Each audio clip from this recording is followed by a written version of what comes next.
Hello and welcome back to this damn full idealistic crusade. In this video, I'd like to further discuss the issue of the rotting DVDs from Warner Home Video from the affected time period of roughly 2006 to 2008 into 2009. I covered this topic a number of years ago in a series of videos after my own experiences that led me to do a panic check of every Warner DVD that I had in my collection, which was quite a number of titles, after I ran into rotted discs in my own collection practically out of nowhere. And I found I had a number of titles that had disc rot in a variety of ways, including several discs that were completely unplayable, which is the severest form of disc rot. Now, disc rot is not an unknown phenomenon. It is something that can happen, but typically doesn't happen on more modern formats, which are typically guaranteed to have a shelf life of at least a good number of decades if they're properly stored. Now, this is a manufacturing issue that is primarily tied to one particular plant, seemingly the Cinram plant in Pennsylvania, that was manufacturing titles for Warner Home Video for a time period. They did a lot of box sets and classic catalog film releases, and of course, classic film box sets.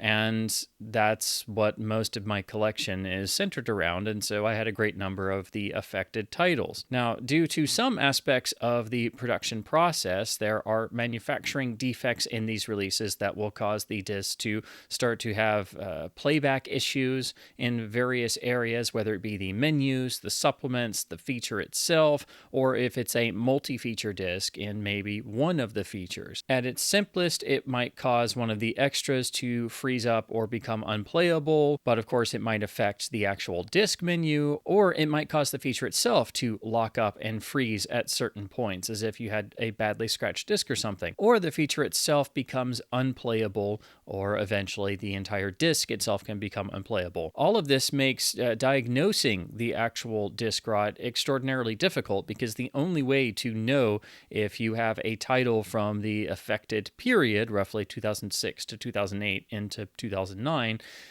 the only way to know 100% for sure is to actually watch through the entirety of the disc, or at the very least fast forward through the entirety of the disc, go through all the menus, and check all of the extras.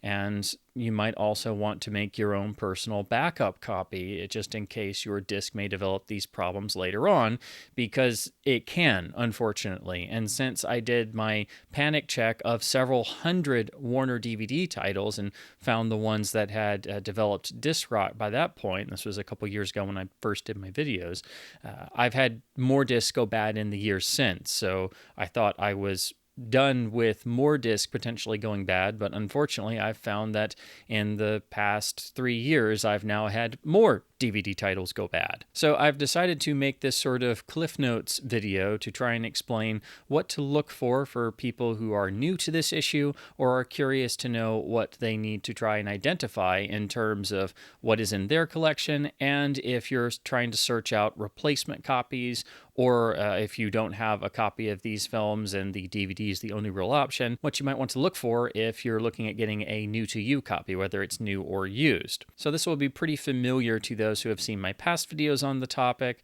or have heard anything about this, but there's also quite a lot of misinformation getting around now that there's been a variety of news articles and headlines about the disc rotting situation in terms of Warner DVDs from this time period. So essentially the first thing to look for is, when was the Warner DVD or box set actually manufactured and released? So what is the release date year on the back? Now, using the DVD special edition of Pat Garrett and Billy the Kid as an example, if you look on the back of any Warner release, you'll see the same sort of standard information at the bottom. You'll always find the same information on the bottom, and so you'll see that there's a copyright release date of 2006 on this release, which of course puts it in the affected time period. So on any Warner DVD or box set, this is what you're going to be looking for. If it says 2006, 2007, 2008, you know that it's a title you should be concerned about checking at the very least. If it's a title from 2009, chances are it should be fine, but honestly, I just like to check anything that's from roughly 2006 to 2009 anyway. So I think this kind of crosses into 2009. Once you get to releases from 2010, you should be fine, just as you are with releases from 2004 and 2005. So this pretty much affects releases from roughly 2006 through 2008 into perhaps 2009. The other thing to look for is on the actual disc itself. So here is disc 2 with the never reissued 1988 Turner preview version of Pat Garrett and Billy the Kid, which is one of the many reasons why this release is important. It also has hours of exclusive supplements, which is why it's important to have a working copy of this set. But if you look at the disc inner ring, both on the top and on the bottom, there are a variety of different codes and identification numbers and batch numbers and things. But if you look on the top and bottom, and I'll try to get some closer photos of some examples, the IFPI code on the very center at the spindle hole of the actual disc, so where you normally have the center of the disc hole where you might put your finger as you're handling the disc itself, there is a manufacturing mold code here kind of hidden in the center ring. And it's very small, so you have to really move it around under the light to try and find it. You might want to get a magnifying glass to make it a little easier to read. And I tried to attach some photos, but it's very difficult to get these in focus. But you should see the letters IFPI somewhere in the very center of the ring itself, usually on the top side of the disc itself. And that is followed by a couple letters and numbers. If you see the number 2 followed by the letter U, so the code 2U, followed by another 2 or 3 numbers, that indicates that the disc you have was pressed at the Cinram plant in Pennsylvania and is among those that could get the disc rot problem that these Warner discs do develop. All of the rotted discs I have in my collection and the ones I'm showing you here have the 2U code. It's also been said that there might be a 2F code as well, and there are other codes that indicate other Cinram plans, but really this Warner disc rot issue in terms of the DVDs seems to be confined to discs pressed at this particular plant, and typically ones that can most often be identified by this 2U code. Now, if you see other letters and numbers, that indicates that the disc you're looking at was pressed at a different plant and thus should not get this Warner rot problem. For example, if you see the letter K twice, so KK as the designation code, that indicates the plant in Mexico, which means it is a copy without disc rot. There was also a plant in Canada and other plants as well, but if you see the K lettering on these codes, that indicates the Mexico plant and a rot-free copy. However, as I'll discuss in my next section, there is a much easier way to identify some of these other copies, particularly copies pressed at the Mexico plant, simply by looking at the case itself. You don't have to go to this extent. But if you're looking at discs in your own collection and there's no cover stamp indicating where it was pressed, you do need to at least glance at the inner ring of the disc itself and try to find this mold code to figure out if it was manufactured at the defective plant, and you can do so by looking for the 2U designation, although that's not always a 100% guarantee of its potential rot status. The only guarantee you have is actually checking the whole disc yourself. This is also important for the third thing to look for, which are the other copies of the same release pressed at other plants. Typically, these are the standalone versions compared to the copies from box sets. So, for example, I have the original copy with the IFPI designation letters that came from my copy of the Sam Peckinpah Legendary Westerns box set, which suffers from this disc rot issue. And this is the disc that I actually had go bad since I last checked everything 3 years ago. So I had to get a second copy, which is actually from a different manufacturing plant. And this does not have any issues, plus it was a standalone copy version. For whatever reason, the way this was allocated, it seems a lot of the box sets were pressed at the defective plant, and it seems a lot of the standalone copies were pressed at the other North American disc manufacturing plant that did not suffer these issues. So that means if you can find a standalone version of a film that was originally released as part of a DVD box set from this time period, chances chances are it was pressed at the plant in Mexico and will not have problems. And there's usually an easy way to tell if it's a copy from the Mexico plant, and that involves, again, looking on the rear, and they're kind of hard to see, but if you see there's a faded sort of bluish sticker imprint on the actual plastic that says disc made in Mexico. These are usually well worn off. Even when these were new, these were hard to see. But if you're looking at any potential affected Warner title, if you see disc made in Mexico on the back anywhere, or if you're looking at getting a copy in a store, especially if you're looking for a used copy to replace a rotted title you have, you want to look for that disc made in Mexico stamp, because that will indicate it's a copy that will not have any problems. And it does not have the IFPI designated letter codes on the disc, because this is from the Mexico plant and not the Sinram plant. So that fits in with looking for the letter designations. So this is actually an easy way to go through your collection and quickly verify titles that you shouldn't have to worry about checking. So if you go through your shelves and you see a case that says disc made in Mexico, you know you can already move on, because this won't have this particular problem. Another identifier, this isn't 100% of cases, but sometimes this happens. This is in the cheaper sort of EcoPack type case, so it's not as sturdy or nice solid plastic as the original copy, which came from my box set. As you can see, is the much sturdier case. So probably what I'm going to do is take the good disc from the made in Mexico copy and put it in the nicer case, and then figure out what to do with the rotted ones. So those are the things you really need to be looking for.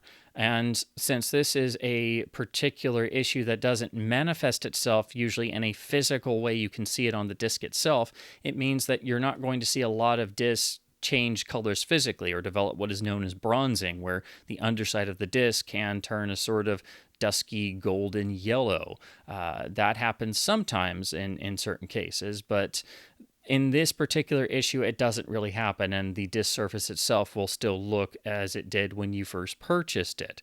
So this is something you have to actually physically check on each disc from the affected time period if you have something in your collection. But I did take the time to painstakingly compile a list of every title that I could find in my own collection from this time period that was affected with disc rot, and every other instance across the internet and video forums that I could find confirmed examples of people having issues with Warner DVDs from this time period, manufactured at the same particular plant. And that is the list you see circulating around online. It's the list I compiled and put together and attached to my original video 3 years ago. So if you want to look at that, I will also attach that again here. And that's the best sort of base reference you have for seeing titles that you may have in your collection that you should go and check. But I would again say use that as a base reference, as you do need to at least look at any Warner DVD release you have released in the years 2006, 2007, 2008, and again, I would also throw in 2009 as well. Now the issue becomes, what do you do with these rotted DVD titles? Well, it's not a great proposition to think of all of the DVDs you might have to replace out of your own pocket all these years later. And on top of that, there are titles that were never released again.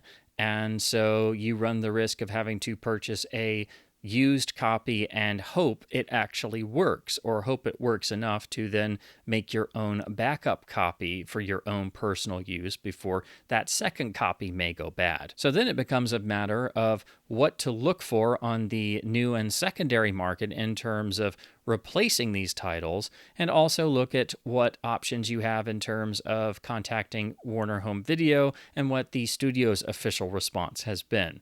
So to cover those separately, if you are looking at replacing these titles, thankfully a good number of them are available on the more modern Blu-ray format, so you merely have to just upgrade those particular titles. However, a good number of titles that are affected are not available on Blu-ray, and not all of them have been reissued, which is the really big problem in terms of this rot issue. But for the titles that have reissues or are available in the Warner Archive manufactured on demand disc program in terms of being DVD-R burned releases, All releases and reissues and archive copies are without any of these issues and will be perfectly fine. And ironically, after all of the worry about burned physical media not being as reliable as press disc, your real solution for a lot of these titles is actually getting the DVD-R burned copy, and that's also the studio's official solution in terms of what they replace. They usually send people archive copies if they actually do send them anything. So the irony there is we all worried about, oh, is burned physical media going to be as good as press discs? And now it's our solution for actually replacing a lot of rotted DVD titles. So if you're looking to replace titles that are rotted in your collection that do not have a Blu-ray release of the same film, what you have to do is pick up any reissue or repackaging that was released after 2009. And for classic titles, this especially includes all of the Turner Classic Movies greatest film 4-pack collections that were released under various genres and series. So if you get those, for example, they have the exact same discs as what you already had, just pressed at a proper plant without this rot issue. So if you get any sort of repackaging or reissue from 2009 and later, you will have a perfectly fine disc that doesn't suffer from this issue. It kind of sucks that you have to purchase a whole second copy of something, but that is how you get away from any potential disc rot issue in regards to these specific titles. And this means it also goes for box sets that were reissued in more budget-friendly slimmed down options, whether it be the slimmed down version of the Astaire and Rogers set or the slimmed down version of the Busby Berkeley set. If you get one of the later slimmed down box sets that doesn't have as fancy of packaging, that was manufactured after 2009, those will also be fine. But unfortunately, not every box set got that treatment. So you have to then also look for original standalone copies made at the Mexico plant to try and replace rotted disc copies. Or if a title is available from the Warner Archive as an MOD DVD, those will also be perfectly fine. So if you wish, you can actually replace most everything as an archive MOD if it doesn't have a Blu-ray release. And then while you're not going to have pressed copies anymore that you're watching, those will not suffer disc rot. However, if you switch over to an archive version, those do not typically have the original fancier disc menus. They don't have any of the printed materials, nor do they have the fancier packaging of the original releases, such as, say, in the early Forbidden Hollywood volumes. Volumes 1 and 2 are affected by this problem, and I now have archive MOD versions of those, but I've kept the original releases for the fancier packaging, the digipacks, the slip boxes, and of course the printed materials. The biggest problem, of course, are titles that were never reissued, and especially titles, most of all, that were not only never reissued, but the Warner DVD releases that suffer from disc rot are their only physical media release. The most notable example for me is actually in the Tarzan Volume 2 collection, which are the later RKO films starring Johnny Weissmuller as Tarzan. These were never released on physical media before, and since then, only a couple of the films were reissued as part of the Turner Classic Movies 4 film favorites. They did some Tarzan volumes, but sadly, they didn't reissue all of the films in this set. So, of course, I have some discs in this set that are rotted, and of course it's the other films that were never reissued because it just had to be those. So this is a set that is long out of print. It goes for quite a bit on the used market, sometimes anywhere between $75 to $150 or more depending on the market. And so your only option for releases like this that are long out of print, and you have no other option for certain titles like these, you have to purchase a copy on the secondary market and hope that the discs still actually work, at least long enough for you to get it and then actually make your own backup copy before those discs go bad, because they will most likely go bad at some point. And sellers or stores are not going to know about this issue, and if you try to ask them, you're going to have to explain all of this, and it's not really their fault if they sell you something that's actually gone bad and they themselves had no idea. So it's left up to you to figure all this stuff out and probably be out more money trying to go through likely probably a couple different copies trying to get one that is completely fine on each and every disc. So the worst case scenario of this particular issue are titles that have no other physical media release, that were never reissued, and so you're stuck having to track down an out-of-print release that is prone to disc rot, and then trying to not pay an overzealous price for an old out-of-print release that's the only release of a film, and hoping it works 100% so at least you can watch it and make a backup copy for your own collection. Typically, making a backup copy of any of these is your best preservation option, especially if there's no opportunity to get a replacement that's from a different manufacturing era that will not suffer disc rot. So let's look at what you can do in terms of contacting Warner Home Video and what the studio's official response has been. Now, admittedly, I spent several years trying to get a response from Warner, and of course, COVID and the pandemic happened, and Warner's had multiple corporate restructurings, and they pretty much shuttered their customer service department, which in and of itself was not necessarily the most responsive of customer service departments, shall we say. But after several years, I finally got fed up with the sort of back and forth or not really getting many responses. And typically the only response I would get, if I got a response, was that they needed all of my original purchase receipts. And I don't know about you, but sometimes you get things as gifts, and you're not going to have a receipt from, say, 2006 for something you purchased, if you can even remember what store you purchased it at. And you're certainly not going to have receipts for something you got as a Christmas gift in, say, 2007. So that's not very helpful, especially when it's a particular issue that is documented. And I went to quite a number of links to document all of this stuff and sent Warner my UPC codes, images of all of the discs with me actually in the image, so they knew I wasn't just making this up.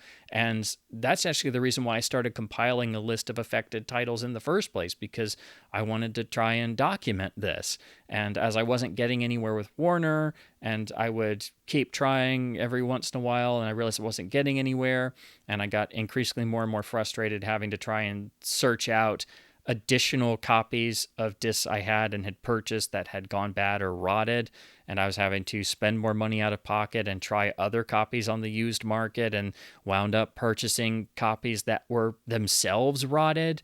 So I was just buying another dead disc, and I just happened to purchase it before somebody else would have and run into the same problem. So I'm sure stores everywhere have had this happen, where people have bought things and then brought them back and said it doesn't work, and the store is kind of perplexed because why wouldn't it work? But that's simply luck of the draw with this. Eventually, I did get a sort of response, but it was like the rest of the correspondence. It was essentially out of thin air, and it basically, I think, was because I made the first video about 3 years ago and compiled a list of titles, because I wanted to also compile that list to help people and to let people know what to look for, and that they should check their own collections, because they were going to run into this more and more. I had first seen mention of this years ago and not really paid much attention to it. And when I ran into my first case of Warner DVD disc rot, I sort of flashed back to that and then started digging around. And that's when I started trying to compile every title I could confirm people had had legitimate issues with, and try to figure out how this stuff started, what the affected time period was. And it also helped me figure out what I needed to check in my own collection. But admittedly, I did a full panic check and just checked everything. Which took quite a while, because I was having to check several hundred discs. And now that I've had more go bad than it had originally when I did this years ago, I feel like I have to check everything all over again.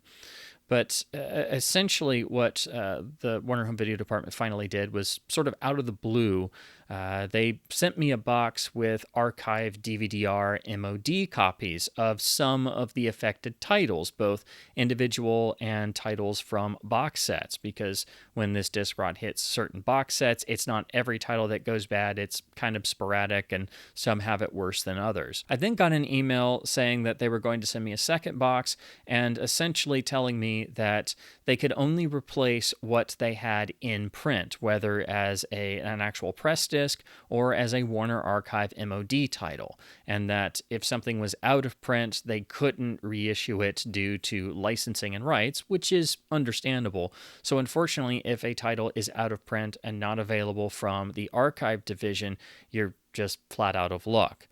Again, if a title has a Blu-ray release, you can just essentially purchase that on your own, and you're already upgrading to the newer format, and you're also not going to have this issue whatsoever. So that kind of takes those titles off the table. But Warner's response is that they can only replace the exact specific title with that exact specific title on the DVD format. So if you have a title that's gone bad on DVD and say you just want to upgrade it to the Blu-ray, you're just going to have to buy the Blu-ray on your own. Warner's not going to replace that. All they can do is give you a DVD replacement copy if it exists in print as a standalone release or as an archive MOD. So again, if you have titles that went bad in a box set and they still have those in print, they will send you archive DVD copies. For example, I had titles go bad in the Burt Lancaster Signature Collection, and they did actually send me them as archive DVDs. So I now have a couple box sets like this with rotted titles that on the shelf, I just have to have the archive DVDs next to them because these are now my working copies. Now, all of that is understandable. However, I had to spend several years to get that response. And even when it did actually happen, I didn't know I was going to get anything in the mail. They just suddenly showed up on my doorstep one day, and then I got an email saying I would get a second box, and then basically saying on all the other titles I was basically flat out of luck. And I felt lucky to have even gotten that response. And since then, I've heard from other people who have done the same thing, because all I can do is tell people to just contact the standard Warner email and hope for the best. Everyone else I've heard from or who has asked for my advice or has seen my video and commented on it, they've expressed the same thing. And it essentially is that you contact the generic email, which is now whv@wbd.com. That's the new one under the new company restructuring. And you basically give them as much information as you can. You say, I've got a number of DVDs. Here's the list of all of them. They all either have playback issues or simply don't read whatsoever and are completely dead. And say, I need to see about trying to get these replaced, especially you might want to add if you have these in print, of course. And in my experience, it helps to give as much information as possible and also attach pictures if you can. Just literally take pictures of all your defective DVDs right there and attach those as well. And then it's sort of luck of the draw to see what sort of response you'll get, if you'll even get a response. It's typically either you don't get any response whatsoever, and then you have to try again and see if you can get somebody. Then typically if you get somebody, they ask you for all your original receipts, and if you don't have them, well, too bad. And in the rarest example, you actually get to somebody who knows about this issue, knows what they're talking about, knows what to do, and will be able to tell you, okay, we can only replace with the exact same title on DVD. It may be an archive MOD title. If we have it, we will provide replacements and get your mailing information and also any sort of confirmation they may need. But they shouldn't be asking for your original receipts. But it is very difficult to get that last option, which is really what the actual response should be. So it's still very much luck of the draw in regards to what response you'll get from Warner. And you just have to keep trying until you can actually get somebody. And by the time you do actually get somebody, you're usually able to already go and purchase other copies and replace most rotted titles. But again, the problem are the titles with no other option that are out of print. And for those are the real major concern in regards to this issue, because your only option is to purchase other original copies and hope that the discs in the secondary copies you purchase are not themselves rotted. So ultimately, if you want to get replacement copies and you want to contact Warner, all you can do is contact the whv@wbd.com email, give as much information as you can, list every title you have with these particular issues. Again, I would encourage people to just attach a picture as well with, everything on a shelf or, set on your table or something, so they know you're not just making this up. And just give as much information as you can. And if you don't get a response, try again until you get to somebody. But this has been how it stood for the past couple years. And this all got sort of revved up again when Joe Blo did an article a short while ago that brought this issue to a greater number of people's awareness. And they basically linked back to the video that the Retroblasting channel did, which was the thing that really started to put this on people's radar even before that Joe Blo article. And I'll have links to that video in the description below if you haven't seen that. But the Joe Blo article has now been picked up by other news outlets and services, and that's why this is becoming more and more of a widespread news item. And it's something that now more and more people are becoming aware of, but they don't know the ins and outs of it. And unfortunately, a number of these articles and news items have not been the most factual, and some claim it's all Warner Brothers DVDs that can rot and go bad.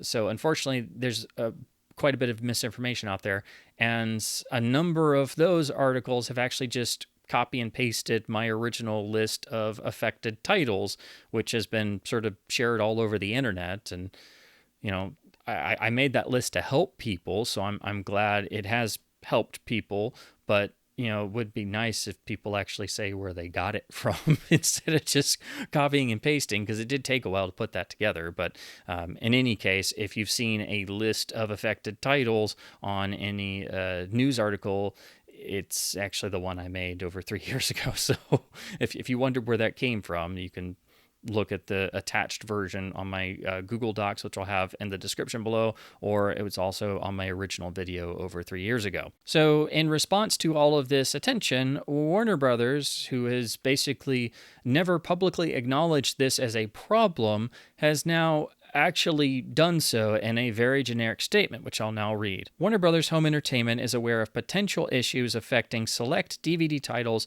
manufactured between 2006 and 2008, and the company has been actively working with consumers to replace defective discs. Where possible, the defective discs have been replaced with the same title. However, as some of the affected titles are no longer in print or the rights have expired, consumers have been offered an exchange for a title of like value. Consumers with affected product can contact the customer support team at whv@wbd.com. Now, it's great that they've now publicly said something finally in some form, and they're basically trying to downplay this and act like it's not as big of an issue as it actually is, and that they're actually dealing with it. I have a number of issues with this because it's not clearly stating what's going on, and it's also acting like they're responding to customers. And basically, there's several things in this that I want to briefly go over as not being really accurate. Saying that they're aware of potential issues affecting select DVD titles manufactured in a certain period. Yes, they are potential issues, but if they were made at that plant, they can and will happen if they're going to. So they are definitely aware of these being issues that can potentially develop on these titles. But what they certainly haven't been doing is actively working with consumers to replace defective discs. It's been luck of the draw if you get to the right person who actually knows what to do and won't give you a hard time. I am glad they specified that where possible, defective discs have been replaced with the same title. That is correct. They should add that it's only on the same format, but at least that's in there. Then they go into that some titles are no longer in print or the rights have expired, which is very important to understand. And in those cases, you're basically stuck trying to find another option, which is understandable. However, they include the line, consumers have been offered in exchange for a title of like value in these situations. Well, in my experience, that is not true at all. In those cases, I was not offered anything. And from everyone else I've heard from who have actually gotten replacements from Warner, I don't know of anybody being given that choice or option, or I don't know, a manufacturer coupon, a discount, a sorry even, or, nothing. So I have real issue with this here because I was only able to get replacement copies for what they had in print or in the archive program for the exact titles that had developed disc rot. And for the ones that they didn't have the rights to, or the ones that were no longer in print, I was basically flat out of luck, and that's what everybody else has gotten. So that part right there, I take the most issue with in this generic press release. And what they haven't done most of all is actually admitted the problem, explain what it was, explain what to look for, and give people the list of all the affected titles, or give them parameters to look for, which is basically what I did. That's what they should have done at the start and gotten in front of all of this, and then actually set up a legitimate replacement program for everybody contacting them about this specific issue. In fact, I think they need to just have a separate email. I don't know what they call it, Warner slash DVD rot or disc rot or something. But there needs to be some definite information explaining this to people, telling them what to look for, acknowledging that it's an issue and they can't fix everything. And yes, these discs are old, but at the very least, they need to get out in front of this, admit what happened, say what they're able to do to try and correct this or get around this situation, and be upfront with the consumer who has loyally supported them all these years and purchased their physical media releases, because that's what any company should do. That's what Criterion did when they had their run of bad Blu-ray releases. They actually told people what was going on, said what to look for, gave titles that could be affected, and actually responded to customers and provided them with replacement discs and weren't being extraordinarily difficult about it. So that's what I hope to see, and there needs to be further clarification from Warner about this issue, and there needs to actually be a line of consistent response. Again, I think it would help if they set up a specific contact email about this particular issue and had something on their website that said, if you have problems, contact us here.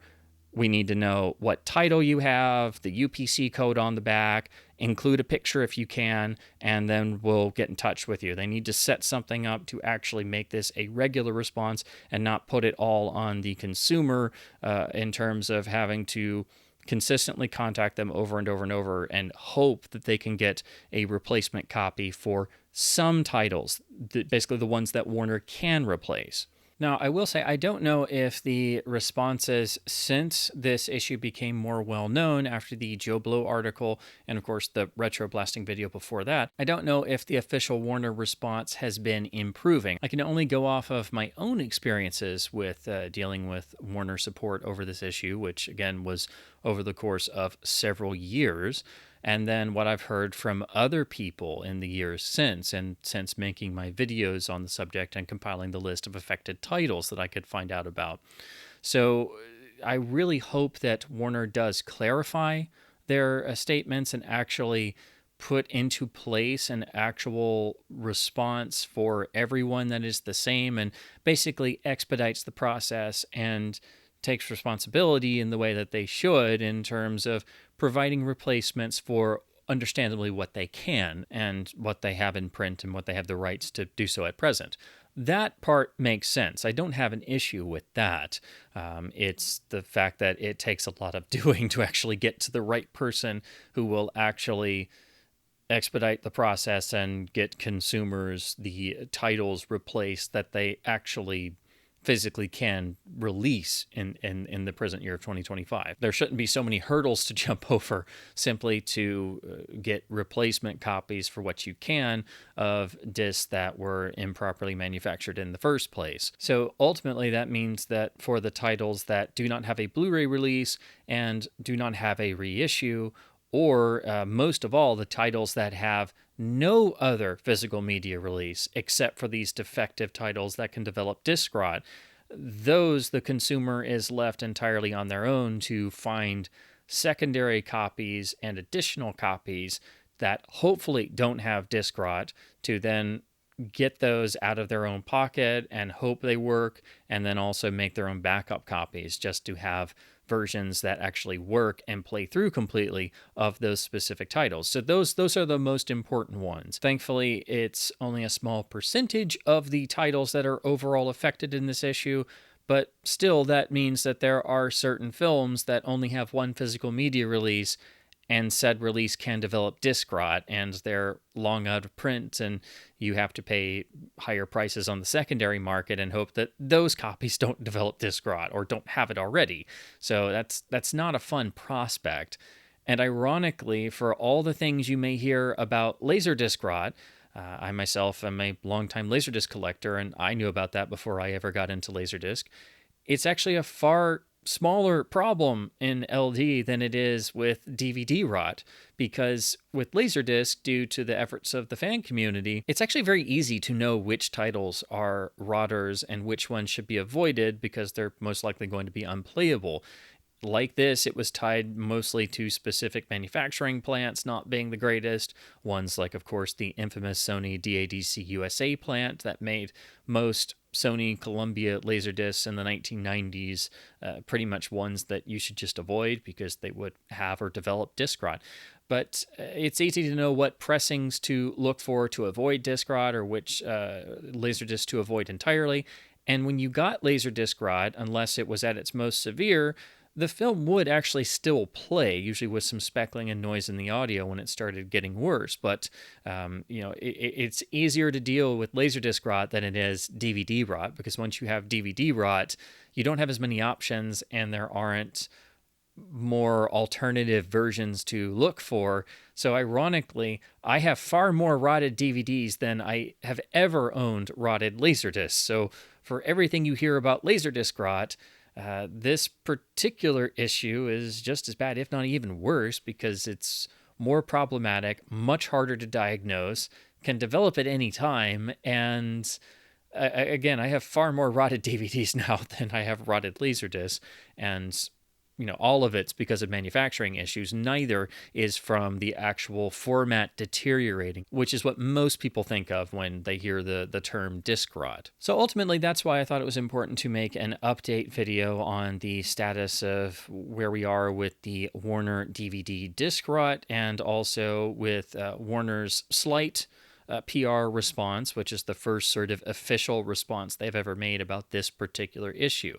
Again, this really got picked up when the Retroblasting video came out, and then especially with the recent Joe Blo article that's now been picked up by The Verge and a variety of other news and other websites. So it's now more widespread. There are now plenty of YouTube videos as well about this topic, but there's a lot of misinformation going around, so I thought it was best to do a sort of clarification video with cliff notes of what to look for and what you need to look for in terms of looking for non-rotted replacements from the other plants and how to identify those.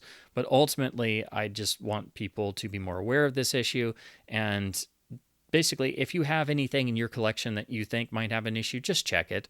Just check through it, or watch it if you haven't watched it in a long time.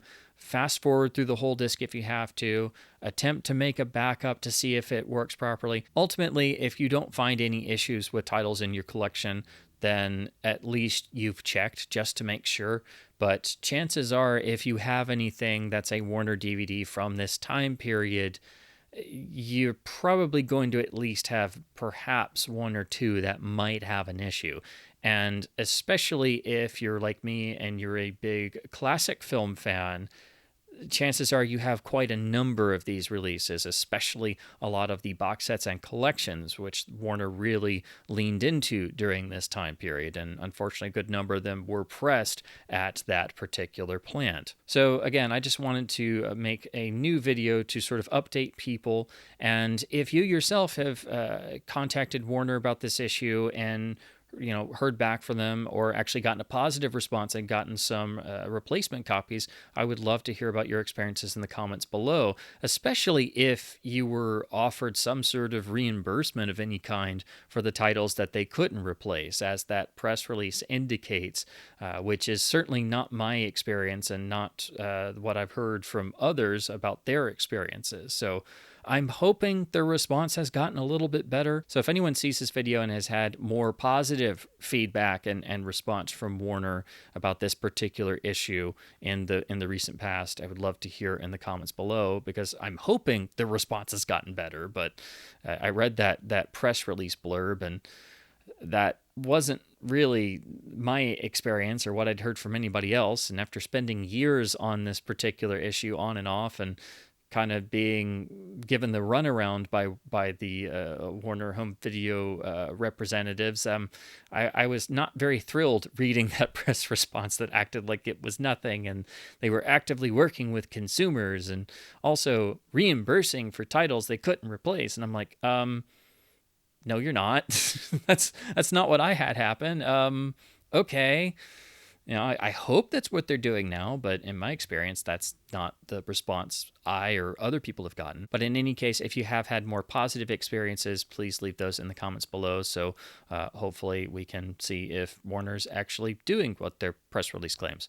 But in any case, I just made this as an update to hopefully get more people to check their DVD collections just to see if they have any titles that have developed rot issues. Hopefully you haven't, but in case you have, I just wanted to do all of this as I did with my original videos and compiling the list of affected titles. I just wanted to let people know of this issue so they didn't have the same thing happen as I did, where suddenly I had discs that were non-playable out of nowhere, and then I had to piece all this stuff together and do a panic check of several hundred discs all at the same time and find how many I had that were rotted now. And I have to do that all over again now that I've had some actually go bad since I originally checked them years ago. So this is unfortunately something that's hard to diagnose, and it's something that can develop further. So if your collection is clear now, it could possibly be a different story a couple of years later. So it's also a good idea to always pull stuff off the shelf and, check it every once in a while. Because unfortunately this stuff can manifest at different times. In any case, as always, please do keep supporting both studios and boutique labels by buying films on disc, because in doing so you're helping to keep both physical media and film culture alive. And this is a isolated issue that's tied to manufacturing. Don't let this put you off of purchasing and supporting physical media releases.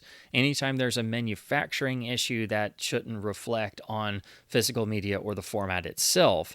The only real negatives I think you run into here is how Warner has not really responded to this very well over time and has tried to sidestep or ignore the issue and has kind of dragged their feet about getting all consumers who contact them in good faith. They don't really give them the same quality level of response, and they've made it quite difficult to actually get replacement copies. So hopefully that is changing, but again, don't let this put you off of physical media support, because this is a manufacturing issue, not a format issue. So again, I hope this has helped as a sort of update to the Warner disc rot issue, and as always, thank you ever so much for watching.